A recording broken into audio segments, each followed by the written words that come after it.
இப்போ நம்ம கோழிக்கு அரிசி, புண்ணாக்கு, கருவாடு, தவிடு இதெல்லாம் மட்டும் வைக்க மாட்டோம். கீரையும் வைப்போம்.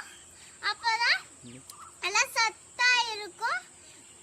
இப்போ நம்ம கீரையை பத்தி பார்க்க போறோம். வாங்க வீடியோக்குள்ள போலாம்.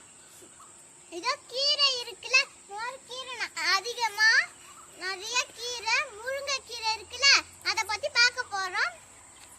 இப்போ இந்த முருங்கைக்கீரையை நம்ம உடைச்சி கோழிக்கு ஒரு கவுத்தை போட்டு உள்ள கட்டி வச்சிட்டோம்னா கோழியும் நல்லா சாப்பிடும்.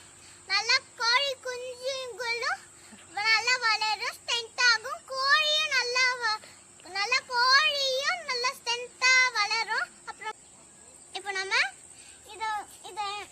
இந்த முருங்கைக்கீரையை பறிச்சுட்டு போய் உள்ள போடலாமா?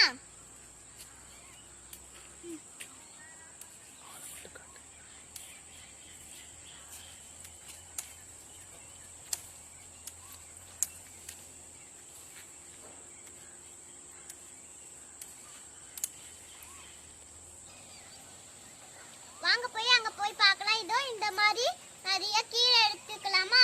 எடுத்துக்கிட்டாச்சா? இப்போ வாங்க போய் அங்க ஷெட்டுக்குள்ள போய் கட்டி வைக்கலாம். வாங்க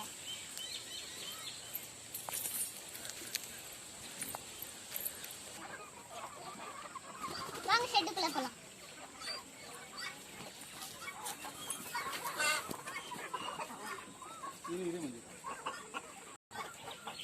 இந்த மாதிரி கட்டி தொங்க விட்டுக்கோங்க. இப்போ பாருங்க கோழி வந்து சாப்பிடும்.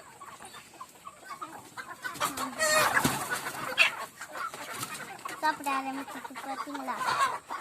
ஒன்று ஒன்றா சாப்பிட்டுச்சுன்னா எல்லாம் சாப்பிடுங்க.